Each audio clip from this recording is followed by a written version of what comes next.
welcome. Take it up with Jessica Lee. I'm here with Shep Maher, who is the head of sales and business development at Betterworks. Hi, Shep. Welcome to the show. Hi, Jessica. It's great to be here. Thanks so much for having me. Yeah, you're welcome. I'm excited to talk to you about this, what you call the marriage of CX and EX, right? I mean, often I hear people talk about how important it is to have that great customer experience. But you're saying it's very important to have the employee experience too, right? Tell us about it. What do you guys do at Betterworks?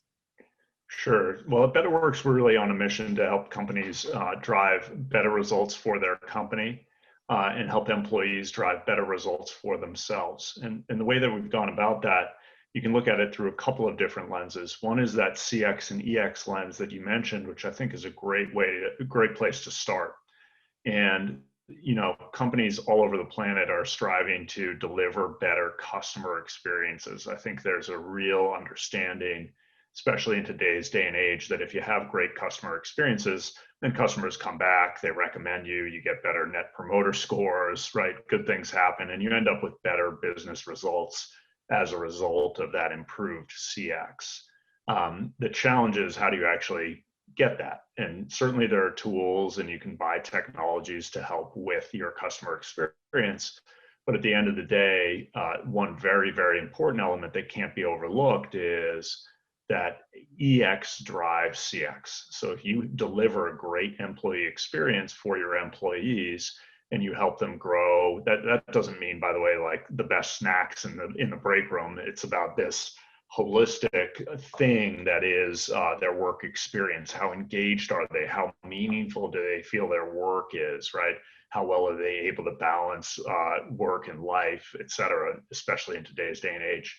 But if you drive great EX, then studies show that your customer experience will benefit, because a highly engaged employee who understands the company's top objectives and the company's mission and how their tasks tie to that is more likely, for example, to spend a few extra minutes with a customer sorting out their problem, et cetera. So EX drives CX, CX drives better business results. Sometimes companies spend a lot of time starting in the middle with CX, and actually they should back up and take a look at their EX and ask questions like, do my employees understand how the work that they're doing every single day ties to my top company objectives? Yes, and I guess everybody knows how every quarter the CEO, top executive will come out with how we're doing. These are the corporate goals, and this is what we have to do on a PowerPoint. But then over the next several weeks, that gets lost, and you're going back to doing your tasks, and everybody's very busy, like a hamster on a wheel running, right? So I see the value. I see there's a need for it, but aren't there already existing products, maybe HR portals doing this, or are you saying that this is a much needed innovation? So what's different? Yeah, well, I think, hopefully your listeners will, pause for a moment and reflect on that themselves. I think if they're lucky, their CEO comes out every quarter and sort of, talks about the top company objectives. I think more likely, certainly in my experience and many of our customers' experience, that's actually more like once a year. You have a big all hands meeting once a year, you have the big kickoff, you set out the objectives.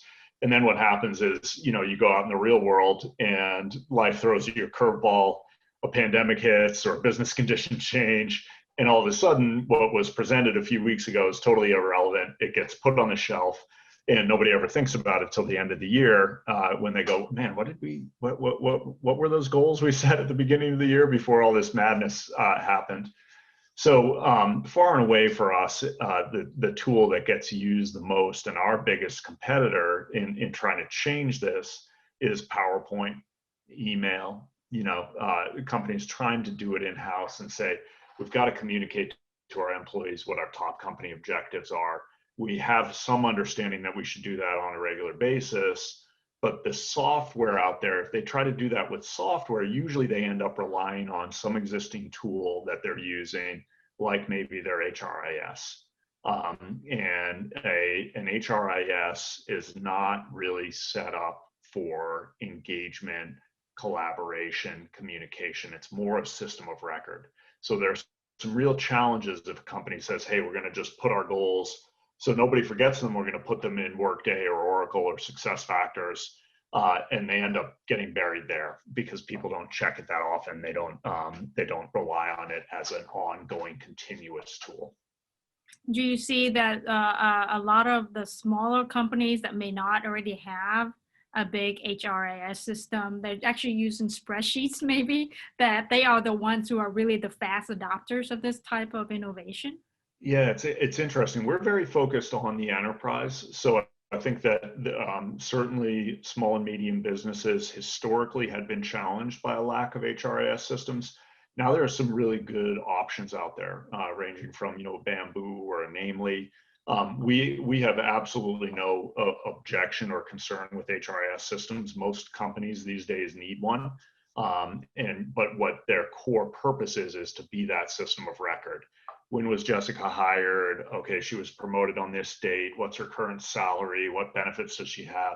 It's a system of record. And anybody who's built products before will tell you it's very, very challenging, or maybe even impossible, to build a tool that's both a good system of record and a great system of engagement. And what's critical here, you have to have a system of engagement. In today's day and age, companies have to be agile, right? Because the goals that you set at the beginning of the year, 6 weeks, 8 weeks later, business conditions have changed. You got to have a tool that can allow you to respond and communicate out to your team, hey, the objective has changed, right? And make sure everybody gets it and is on board and understands how their work fits into that bigger picture. So smaller companies, we've got some great smaller companies that we work with, but we are trying to build software for large enterprises. That's where the real challenge is when you think about a company setting a direction and then making sure that 5,000, 6,000, 12,000 people understand that objective and direction and how their work ties into it. That's a really complex challenge, and that's one that we think is worth solving. I think the big enterprises have certain management methodology. One that I hear a lot about is the OKR, right? The objectives and key metrics results.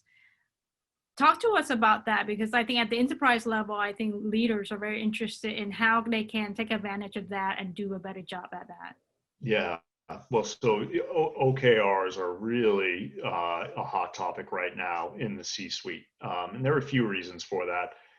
One is the success of John Doerr's book, John Doerr from Kleiner Perkins, of course. John Doerr's book, Measure What Matters, which went a New York Times bestseller, and really is an amazing book. What it is really is a collection of stories from people like Bill Gates and Bono from U2, talking about their experience using OKRs to drive great results. And of course, the first place that OKRs really took root was at Google and at Amazon. John and Kleiner Perkins invested in those businesses. They introduced the OKR methodology to Google and Amazon, and obviously they took it to the next level. So it's a very, very sort of hot topic right now. And a lot of companies that use tools like KPIs are finding that OKRs are really powerful for a few reasons. One is the objectives are what you want to accomplish, but it cuts through the clutter. So unlike some other methodologies where you kind of have a laundry list of everything you want to accomplish in a given quarter or period, objectives are what are the 2, 3, or 4 most important things that we want to accomplish, that we absolutely must accomplish in order to drive this business forward. They also have to be aspirational, right? So it can't just be, this is a layup. If I hit this, lights stay on. It really is designed to be aspirational and cause a business to stretch, which is so important in today's environment. And then the KRs are the how. So it's not just the what we want to accomplish, it's the how are we going to get there. And that's where it gets really fascinating, especially considering today's environment where the way that work gets done has changed. It's no longer just your department working on something all year, right? You have this network effect where you might spin up a team. It might be cross-functional. You have people coming from different groups. And actually that team is working on that objective, right? It's very cross-functional. It's very sort of flexible. And so you need a flexible management methodology to get those resources aligned and accomplish what you need to. And you're saying that in your platform, you have built it in a way where people can actually look at their OKRs, how they're doing, and be able to measure that if they are into this management methodology. Yeah, so it does a couple of things. The way we actually think about it, Jessica, is we think about it as middleware, standing in between the intersection of strategy, the projects or tasks that a company is working on, and their talent. Okay. And the interesting thing is those three worlds, historically have not coexisted well, right? There's sort of the classic example of management sets a strategy. Maybe they even hire expensive management consultants to help them set that strategy. They come up with a great strategy, right? And that strategy is supposed to inform the tasks that get done every day. And it's supposed to inspire the talent, right, to align. But oftentimes there's a breakdown, and there's never really been a good software to connect all three of those things and say, hey, let's take it up from a task level. Let's help a frontline individual contributor, a team leader, a regional vice president understand how the tasks that they and their team are working on every single day tie to that strategy through the top company objectives, right? Let's help management that's setting that strategy better understand how they can motivate and inspire their talent and give their talent the skills and feedback and accountability that they need to actually accomplish those top company objectives. So the OKR methodology, which is built into our software, is an incredibly powerful unifying force. And that's why we think of it as that middleware between the strategy, the talent, and the tasks. Shep, I love to hear of a real situation where you have come in and implemented the technology for a client and demonstrated the changes and then the results in the end. Because I know there's a lot of skepticism around, high management wish list and then the team having to execute, and the middleware, like you're saying, that will actually help to make it a reality. Yeah, great question. So one of the things that we take very, very seriously is we measure everything. I guess it's appropriate for a business that is in part inspired by a book called Measure What Matters. So we measure everything. And for every customer that signs up, the first thing that we do is we sit down with them and we craft a program with them called Measures of Success. And what we're very focused on is, what are you actually trying to accomplish by implementing this middleware, if you will? What's missing or what's broken, right?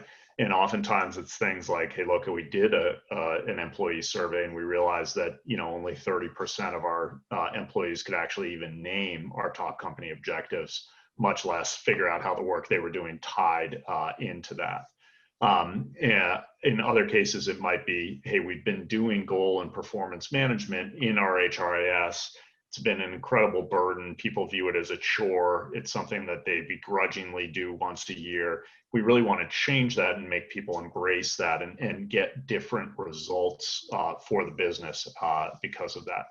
So one example that jumps to mind, we work with a wonderful online retailer, and they have a bunch of different properties they have shared dependencies, right? So these different properties actually rely on some central shared services like DevOps to create products for them, create capabilities for them.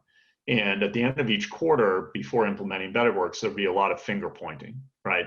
A group would say, hey, well, we didn't hit our goal, but we were dependent on, this group to deliver that thing. And the DevOps would say, well, we were busy building this for this other group, and they were louder, squeakier wheel, so we focused on them. Sorry, we didn't know it was that important to you. And so this concept of having some unifying capability and the superpowers of OKRs are what we call the facts, right? Focus, alignment, commitment, transparency or tracking, and stretching. And what we were able to do for them was set up an environment where each group could look at the beginning of a quarter and say, oh man, wow, we all have a shared dependency on this group here. Is this group resourced right? And they were actually able to shift those conversations from backward looking, sort of blaming conversations at the end of a quarter when goals were missed into really powerful forcing function conversations as they entered a quarter to say, oh, wow, we have dependencies here. Let's make sure that we take that into account and prioritize this way, resource this way. So they ended up producing better throughput. They ended up producing better employee results in terms of their employees' understanding of how their work tied in to their top company objectives, and overall better employee engagement and employee satisfaction. And that, as we talked about before, drives better customer satisfaction. So at the end of the day, they're confident and we're confident that the work that we're doing is contributing to better bottom line results for them as well. I love it. Thanks for sharing that story. Great.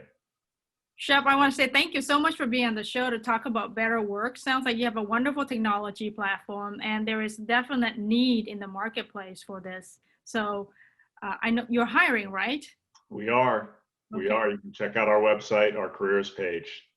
Excellent. Well, there you have it. Check it out with Jessica Lee, Shep, Maher from Betterworks. Thank you so much for having me, Jessica. It was a real pleasure.